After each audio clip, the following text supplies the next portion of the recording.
Dans cette vidéo, on va voir comment afficher les valeurs qu'on a dans notre base de données ou dans notre table, par exemple, recettes, mais sur une page Vision. Donc, d'utiliser Name Query, c'est super pratique pour faire du travail à l'interne. Mais si, par exemple, on veut qu'un utilisateur puisse voir qu'est-ce qui se trouve à l'intérieur, là, il ne peut pas nécessairement ouvrir le designer. Il faut pouvoir l'afficher à l'écran. Donc, c'est un petit peu ce qu'on va faire. Donc, on va aller dans notre module Vision, on va aller dans les pages, et puis je vais faire une nouvelle page main, et je vais l'appeler paramètres, puis je vais faire créer. Et cette page-là, je vais vouloir la sécuriser et je vais seulement permettre les administrateurs, les opérateurs de voir ces données-là. Ensuite, je vais aller dans la page de menu et je vais copier un des boutons que je vais mettre à côté ici. Je vais les sélectionner, je vais les aligner dans le bas et je vais mettre un espace égal. Je vais commencer par l'appeler paramètres et je vais lui permettre d'ouvrir la page paramètres et je vais m'assurer que l'administrateur, l'opérateur ont le droit d'y avoir accès. Puis je vais faire appliquer et puis OK. Donc, une fois que c'est fait, on peut se concentrer sur nos bases de données. Donc, dans ma page de paramètres, je vais aller insérer une table. Donc, je vais faire une recherche, je vais mettre la table qui est ici. Ici, pour l'instant, je vois qu'il y a nos data. Je vais aller chercher des name queries pour aller sélectionner une recette. Donc, si par exemple, je viens ici, on voit qu'on avait déjà des paramètres. Pour l'instant, je vais juste couper ça. Ça va nous permettre de tout afficher ce qu'il y a dans la page. Donc, select recette, je vais sauvegarder, aller dans la page de paramètres, je vais faire un clic, je vais le sélectionner. Je vais aller chercher le paramètre ou le binding pour le data. Et puis, je vais aller dans les name queries. Et puis, je vais aller chercher select recette. Et puis, je vais faire select. Ici, je vois qu'il y a des paramètres, là, mais ils sont pas utiles. Puis, je vais faire OK. Et là, on voit qu'il va afficher tout ce qu'il y a à l'intérieur. Je vais réduire un petit peu ce qu'il y a ici. Maintenant, ce que je vais faire, c'est que je vais aller dans les select recettes. Je vais faire un copier-coller. Je vais le renommer et je vais ajouter select filtered recette. Donc, avec des paramètres filtrés. Donc, c'est un petit peu ce qu'on avait fait avec les where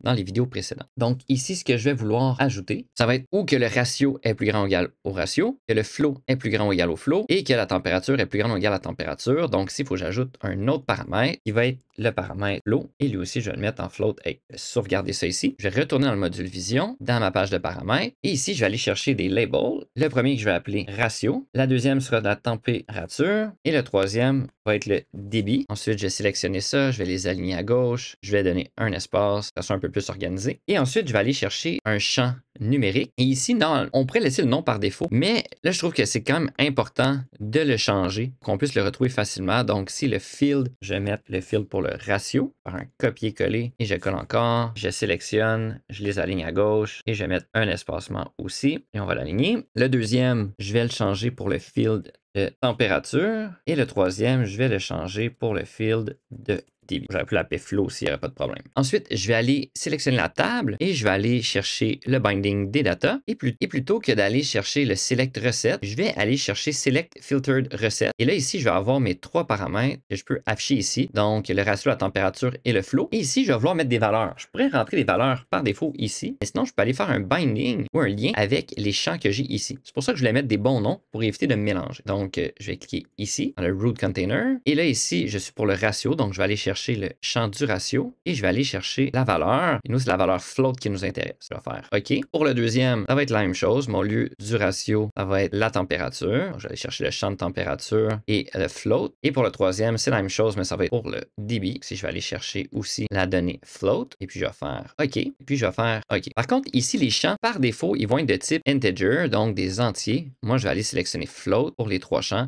Ça, j'aurais pu le faire avant de faire le copier-coller pour sauver un petit peu de temps. Bon, c'est pas la fin du monde. Une fois que c'est fait, je vais pouvoir sauvegarder, je vais pouvoir faire play pour pouvoir tester. Donc, si je suis en haut de 0, il affiche tout, c'est normal. Si je mets un ratio en haut de 0.1, il va filtrer. Et si je veux afficher seulement les températures de pasteurisation en haut, par exemple, de 45, ça va afficher aussi seulement. Donc là, ça me permet vraiment de filtrer les éléments selon ce que j'ai besoin. Donc là, ça me permet d'afficher les éléments qui se trouvent dans ma table et puis de filtrer selon différents paramètres qu'on a ici.